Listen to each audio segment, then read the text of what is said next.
Said she see me in her dream. Yep. She wanna go out, let's go have a drink. I told her that I only sip on me. She said, what do that mean? Let me know I only sip on me. She wanna be on the team. She know a nigga game, bring your ass to get cremated. Yep. Your ass get left on the pavement. Pay a nigga with my payment. I heard you wrote a statement, acting like you don't know that shit blatant. Hold on, nigga, wait man. To the top, up out that basement. I'll push your shit adjacent. I roll me your crib and leave it vacant. Everything I'm taking, on everything ain't talking. I heard I push it off. Cowboy Nation. Here we go. I put my dick on spleen. Some shit I can't explain it, cannot blame. Sometimes I gotta change, nigga, get my pocket change. You know I'm good at your range, fuck as wrong as you deranged. Something not the same, good, something you ain't understood. I think you need to understand, you don't act like macho man. That ain't no lie, yeah, that's a gram. We don't care about what they say, it's really up to we don't blame. Said she see me in her dream. She wanna go out, let's go have a drink. Come on, man, let's get it. Let's get it. All right. It's been a minute. It's just a lot going on, man, in Cowboy Nation. Cowboy Nation is crumbling apart. I've never seen Cowboy Nation crumbling the way it has been crumbling. I'm not crumbling. I've been a diehard Dallas Cowboy fan, man, since, man, they allowed us to be playing with toy guns at a young age, man, and hey, man, it's too late in the game now to try to, backpedal and unless they do something fantastically stupid, but take your pick when it comes to Jerry Wayne Jones. But I will say this, Cowboy Nation, please smash the like button. Please subscribe to the content, the channel, Making Sense, Roe Sports, amen, coming to you live one time for your mind. Let's get it. I'm still trying to get to the 50, man. Because I can't go live, brothers. Can't stream lives, my brothers. If I don't get 50 likes, man, and it's just no fun to have to record and then upload and all that. I want to be live, man. So, can you please like the channel? Please like the channel. Please subscribe. Smash the like button. Let's get it. The Dallas Cowboys are crumbling. Dallas Cowboys fans are crumbling. They're panicking. I, for one, am not panicking. I'm still going to hold fast to what I've said for the longest. I knew that we was going to lose Dan Quinn. I put out there some time ago that the Cowboys, in the event of losing Dan Quinn, need to go after said Marvin Lewis. Marvin Lewis. Say it again, Marvin Lewis. And they would not go after Marvin Lewis. We have a generational talent in Michael Parsons. And it would have been fantastic if we would have hired for our DC Marvin Lewis. Marvin Lewis. Not head coach Marvin Lewis, but man, the defensive coordinator Marvin Lewis, we needed that. We needed that brother, man. Needed him bad. And for the love of me, I don't understand why the Cowboys do not take the initiative to go after some of these coaches that we know that we need. Now, Jerry Jones came on saying that we are all in. That he's going all in this year. How many know that Jerry Jones have said the same thing time and time again? Different phrases over and over again. Jerry Jones have said the same thing. And we, there's an old song that says, "You got me going in circles do, do, do. Going around and around I go. You got me going in circles. Da-da-da-da-da. I know a lot of y'all too young for that, but you know, some of us know that song, man, and that's what Jerry Jones has us fans, number one fans, diehard fans,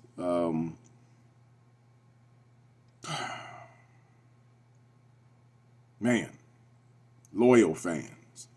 He has us going around in circles because he says the most trivial things at the most trivial times, the most chaotic times.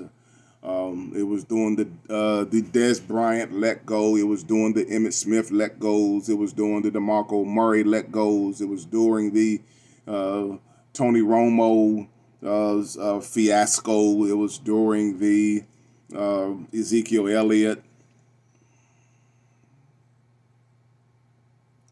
And here we are again.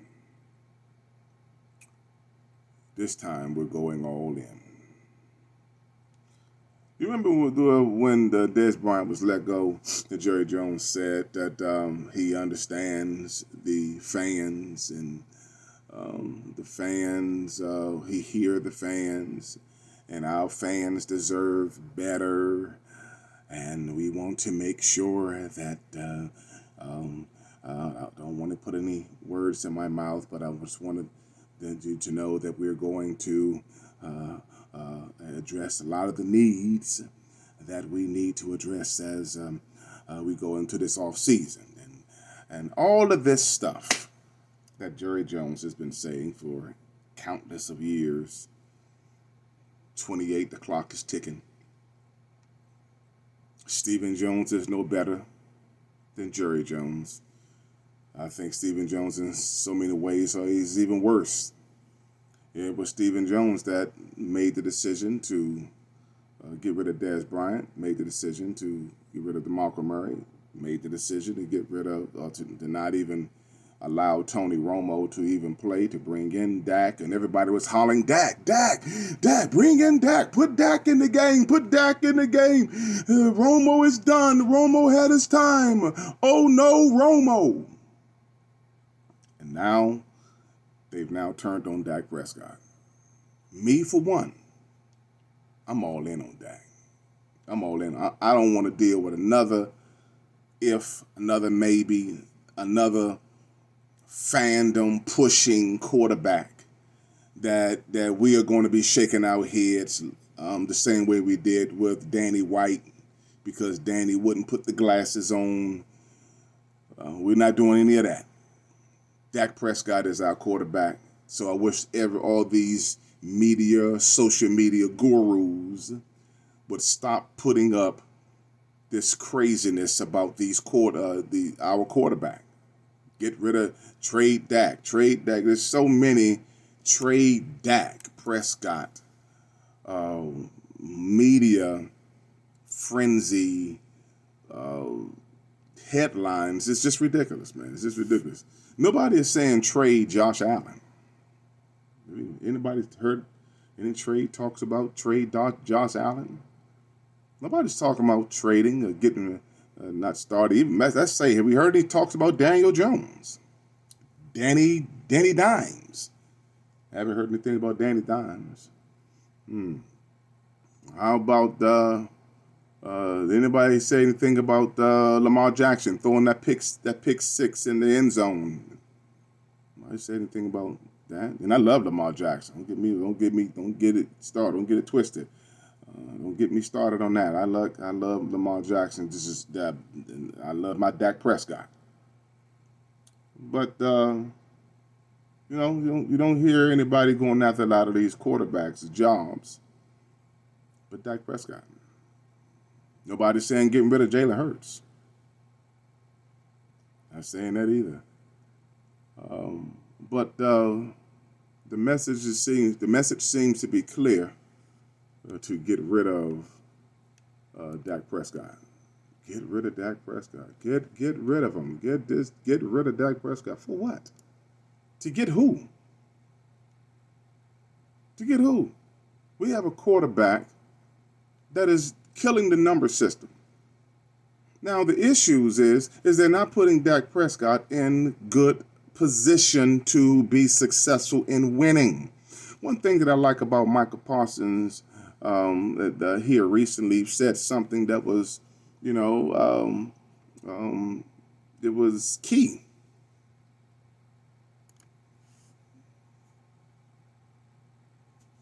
It was key.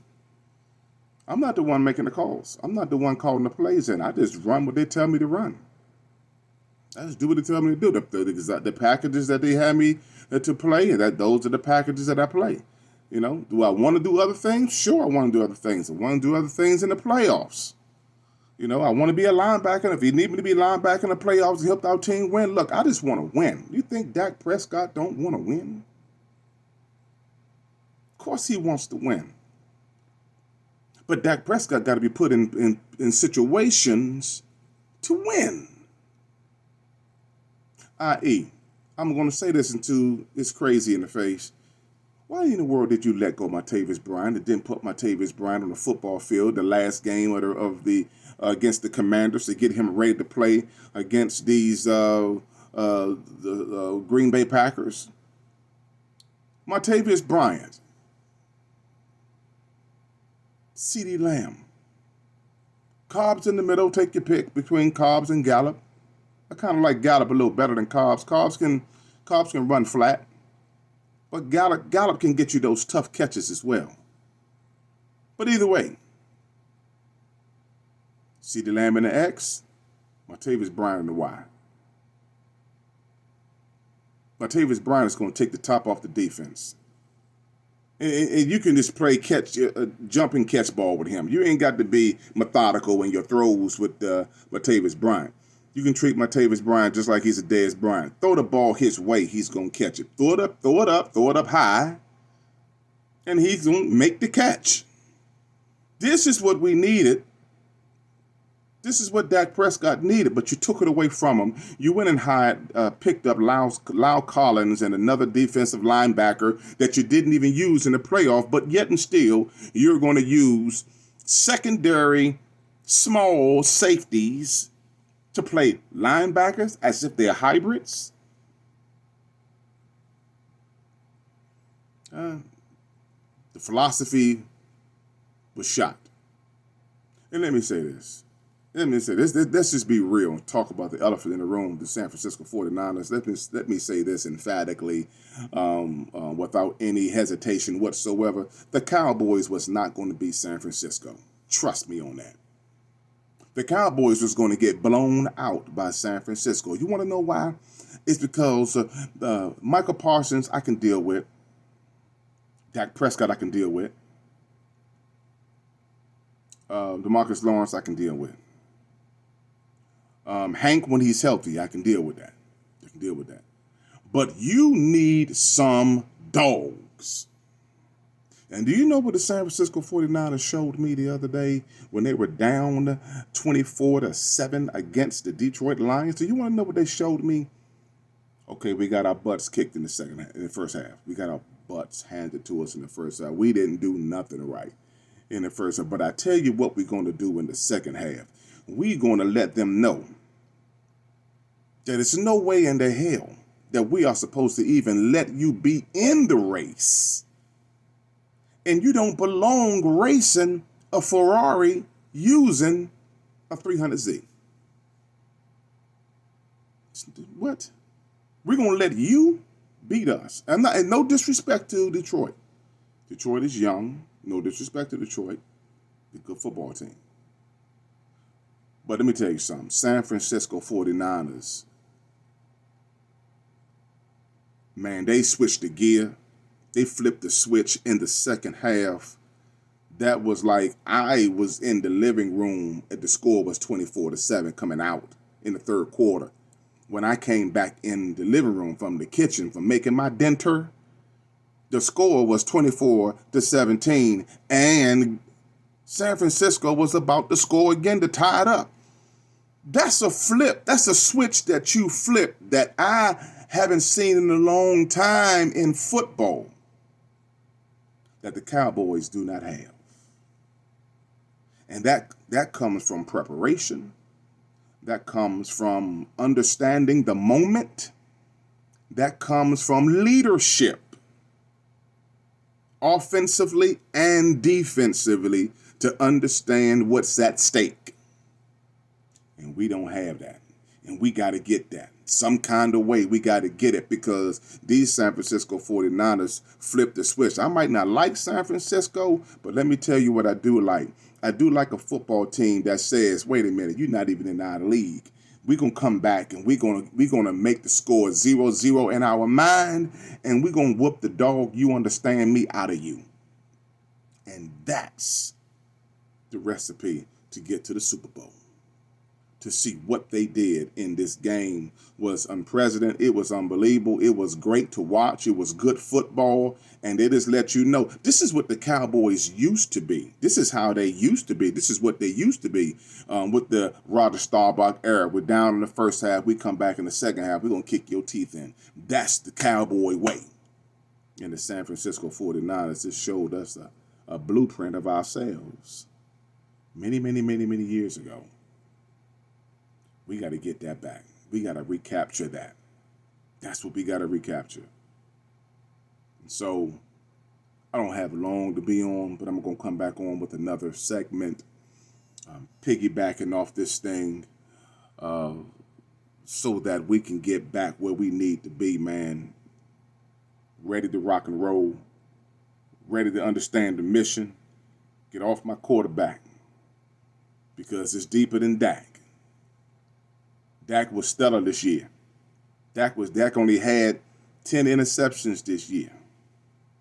And he got the 10 in the playoffs. Playoffs? Yeah, he got that in the playoffs. But it's deeper than Dak Prescott. It's deeper. The coaches, the culture of the Dallas Cowboys need to be put in check. And the bottom line is, we need some players that's going to understand that there are 18 games going into the postseason. And even in those 18 games, they are playoff games. Starting with game number 1. As a matter of fact, starting in the preseason, because every team want to beat the Dallas Cowboys in the preseason heading into the regular season. 18 games. You have 18 games whereby teams have circled you on their calendar. No team in the National Football League has that much attention on them except for the Dallas Cowboys. Every team has circled you on the calendar to whoop or kick your teeth in every game. Every game. So the Cowboys need to understand that, and we need a coach and a culture. And I'm not saying Mike McCarthy isn't that, but he need to get hound down on these players and let them know, look, this is it. This is it. Period. And it's either shut up, put up, or shut up. And the Dallas Cowboys need to understand that. Hey, man. Y'all know what time it is. We're going to come back and do it again and run it back. I got 18, 19 minutes to do my thing. We coming back and talk more Cowboy football. Here we go. Stir up my quarterback. Said she see me in her dream. Don't do that. She wanna go out, let's go have a drink. I told her that I only sip on me. She said, here we go. She know a nigga getting green, your ass get cremated. Your ass get left on the pavement. Let's talk about Zeke coming back. Zeke Elliott might be coming back to the Cowboys. Get ready. It's all facts, baby, from here. On here out, there's facts. That's all we got. Dallas Cowboy time, baby. Subscribe to the channel. Hit the like button. Peace.